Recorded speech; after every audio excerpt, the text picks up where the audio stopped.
ഷാഫിയുടെ നോമിനിയാണ് എന്നുള്ളതായിരുന്നു രാഹുൽ ആദ്യം കേട്ടപ്പോൾ. ഇനി അത് വിടാൻ തീരുമാനിച്ചു. പാലക്കാട്ടെ ജനങ്ങളുടെ നോമിനിയായി ഇപ്പൊ സർട്ടിഫിക്കറ്റ് ഒപ്പിട്ട് മേടിച്ചു. അതിനകത്ത് ആ ചോദ്യത്തിന് ഞാനൊരു മറുപടി പറയാം. ഞാനല്ലോ സ്ഥാനാർത്ഥി എന്ന നിലയിൽ പോയത്. CPM എനിക്ക് ചെയ്തു തന്ന, BJP എനിക്ക് ചെയ്തു തന്ന ഒരു സ്ഥാനാർത്ഥി എന്ന നിലയിൽ ഏറ്റവും വലിയ സഹായം ഷാഫി പറമ്പിലിൻ്റെ നോമിനി എന്നാണ്. പരാതി ശ്രീകണ്ഠൻ്റെ നോമിനി എന്നും കൂടെ പറഞ്ഞില്ല എന്നുള്ളതാണ്. കാരണം ഒരു സിറ്റിംഗ് MLA ആണല്ലോ, ഒരു തെരഞ്ഞെടുപ്പ് നടത്തി ഞങ്ങൾ തമ്മിലുള്ള വ്യക്തിപരമായ ബന്ധം പാലക്കാട്ടെ മുഴുവൻ ആളുകൾക്ക് അറിയില്ല. ഞങ്ങളൊരു ഒരുമിച്ച് പ്രചരണം നടത്തി ഒരു 5-6 ദിവസം കൊണ്ട് ഞങ്ങൾ തമ്മിലുള്ള ബന്ധം പ്രൂവ് ചെയ്യേണ്ടത് അവർ തുടക്കത്തിൽ തന്നെ ചെയ്തു തന്നതിനകത്തുള്ള സഹായവും നന്ദിയും ഞാൻ മറക്കത്തില്ല. അപ്പം മുൻപോട്ടായാലും അത് ശ്രീകണ്ഠൻ്റെയും ഷാഫി പറമ്പിലിൻ്റെയൊക്കെ നോമിനി പിന്നെ അതില്ലെങ്കിൽ എത്ര പ്രചണ്ഡ പ്രചരണം നടത്തണം, അയാൾക്ക് എന്നോട് താല്പര്യം ഉണ്ടെന്ന് സ്ഥാപിക്കാൻ എന്തോരം പ്രചരണം ഞങ്ങൾ ഒരുമിച്ച് നടത്തണമായിരുന്നു. അതുണ്ടായില്ലല്ലോ. അത് ആ സഹായം, ആ പ്രചരണത്തിൻ്റെ ഫസ്റ്റ് പുള്ള് തന്നതിനകത്ത് എനിക്കിപ്പോഴും പ്രയാസം ശ്രീകണ്ഠൻ്റെ നോമിനിയും കൊണ്ടും കൂടെ ആണെന്ന് തുടക്കത്തിൽ തൊട്ട് പറഞ്ഞിരുന്നെങ്കിൽ ഒരു സന്തോഷം ഉണ്ടായിരുന്നു. പിന്നീട് അവർക്ക് മനസ്സിലായി. അല്ല, ഞങ്ങൾ ഈ മറ്റേ തമിഴ് സിനിമയിൽ പറഞ്ഞ പോലെ വീഴുവൻ എന്ന് നിനത്തായോ എന്ന് ചോദിച്ച പോലെ ഞങ്ങൾ ചോദിക്കാൻ ആഗ്രഹിക്കുക. ഇത് ഇവരെല്ലാ കാര്യങ്ങളും പറഞ്ഞു കഴിഞ്ഞു. ഞാൻ എൻ്റെ ആദ്യത്തെ സ്റ്റേറ്റ്മെൻറ്റ്, ഇത് പാലക്കാടിൻ്റെ രാഷ്ട്രീയ വിജയമാണ്, പാലക്കാടിൻ്റെ മതേതര വിജയമാണ്, പാലക്കാടിൻ്റെ രാഷ്ട്രീയ ബോധത്തിൻ്റെയും മതേതര മൂല്യങ്ങളുടെയും വിജയമാണിത്. ഞങ്ങളെല്ലാവരും നിങ്ങളോട് പറഞ്ഞിരുന്നു, TV കൊടുങ്കാറ്റല്ല 23 റിസൾട്ട് എന്ന്. ഇതേ വാചകം നമ്മൾ പറഞ്ഞിരുന്നു, കൃത്യമായിട്ട് പറഞ്ഞിരുന്നു. അതിൽ പിന്നെ ചില ചാനലുകളോടൊക്കെ പ്രത്യേകിച്ചും പിന്നെ പറയാൻ ഞാൻ ആഗ്രഹിക്കുകയും ചെയ്തായിരുന്നു. ഞാൻ തൊട്ടായിരുന്നു. വേറെ ഒന്നും ഉണ്ടായിട്ടല്ല. വേറെ ഇപ്പം ഞങ്ങൾക്ക് എതിരെ വാർത്ത വരുന്നതിൻ്റെയോ അല്ലെങ്കിൽ വിമർശനങ്ങളിൽ അങ്ങനെ അസഹിഷ്ണുതയുള്ള ആളുകളല്ല. നിങ്ങൾ നിരന്തരം ഞങ്ങളെ വിമർശിക്കാറുണ്ട്.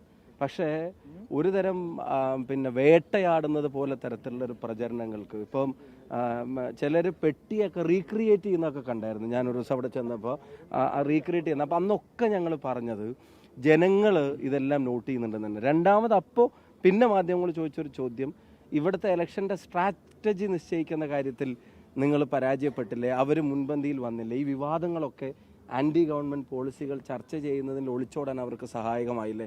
അപ്പോഴും ഞങ്ങൾ പറഞ്ഞു, ഇടങ്ങളിൽ ചിലപ്പോൾ വാർത്തകളിൽ ഫ്ലാഷ് ന്യൂസിൽ, but never in people's mind, ജനങ്ങളുടെ മനസ്സിൽ അതൊന്നും മാറിയിട്ടില്ല എന്നുള്ളത് കൃത്യമായി പറഞ്ഞു.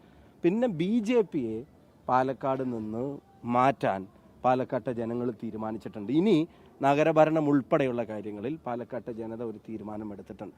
BJPയുടെ CPMുമായി ചേർന്ന് നടത്തുന്ന ധിക്കാരവും അഹന്തയും, അതുപോലെ തന്നെ ഈ പറയുന്ന വ്യക്തി ആക്ഷേപങ്ങൾക്ക് അവരെല്ലാവരും കൂട്ടുകൂടിയത്, യഥാർത്ഥത്തിൽ BJP പരാജയപ്പെട്ടു, CPM പരാജയപ്പെട്ടു എന്ന് പറയുന്ന പോലെ തന്നെ പാലക്കാട് CJP പരാജയപ്പെട്ടു എന്നും കൂടെ പറയേണ്ടതാണ്. ആ കാര്യത്തിലും സംശയമില്ല. രണ്ടുപേരും നടത്തിയ വർഗീയ, ഞാൻ ഒറ്റ കാര്യം മാത്രം പറയാന്ന്, വടകരയിലെ കാഫറും ഇവിടുത്തെ പത്രപരസ്യമൊക്കെ ആ വഴി CPM ഇനിയെങ്കിലും ഉപേക്ഷിക്കാൻ തയ്യാറാവണം. ഇതുപോലെ വിവാദങ്ങൾ ഉണ്ടാക്കിയും വ്യക്തിഹത്യ നടത്തിയും തെരഞ്ഞെടുപ്പ് കാലത്തെ മാധ്യമങ്ങളിലെ റെലവൻസ് വോട്ടായി മാറില്ല എന്നുള്ളതിന് 2 ഉദാഹരണങ്ങൾ വടകരയും പാലക്കാടും ഉണ്ട്. അന്ന് അവർ പറഞ്ഞൊരു വാചകമുണ്ട്, ആ കാഫർ എൻ്റെ തലയെ കെട്ടിവെച്ചിട്ട് അവർ പറഞ്ഞൊരു വാചകമുണ്ട്, തെരഞ്ഞെടുപ്പൊക്കെ കഴിഞ്ഞു പോകില്ലേ, നാടിനിയും മുന്നോട്ട് പോകണ്ട. ആ ചോദ്യം ഞാൻ തിരിച്ച് ചോദിക്കാൻ ആഗ്രഹിക്കുക, തെരഞ്ഞെടുപ്പൊക്കെ കഴിഞ്ഞു പോകും, നാടിനിയും മുന്നോട്ട് പോകണ്ടേ? പാലക്കാടിൻ്റെ ജനങ്ങൾക്കിടയിലുള്ള സാഹോദര്യ ഐക്യം, ഇത് അങ്ങനെ ഒരു സംഘർഷങ്ങളുടെ നാടല്ല, അങ്ങനെ ഒരു വ്യക്തി അധിക്ഷേപങ്ങളുടെ ആക്ഷേപങ്ങളുടെ നാടല്ല, വേട്ടയാടലുകളുടെ നാടല്ല.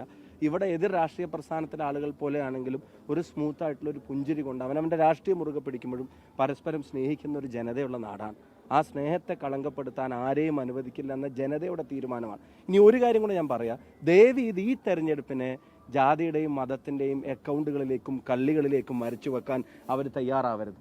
പറയാൻ മറ്റൊന്നും ഇല്ലാത്തതിൻ്റെ പ്രയാസം തീർക്കാൻ ഇനി കള്ളി വരച്ച് കമ്പാർട്ട്മെൻറ്റ് വരച്ചിട്ട് അതിനെ തിരിക്കാൻ തയ്യാറാവരുത്. കാരണം ഞങ്ങൾക്ക് മൂത്താന്തറയിൽ നിന്നും ചക്കാന്തറയിൽ നിന്നും മേപ്പറമ്പിൽ നിന്നും ഒക്കെ ഞാൻ കോട്ട് കൂടിയിട്ടുണ്ട്. എല്ലായിടത്തും ഞാൻ കോട്ട് കൂടിയിട്ടേ ഉള്ളൂ അല്ലേ.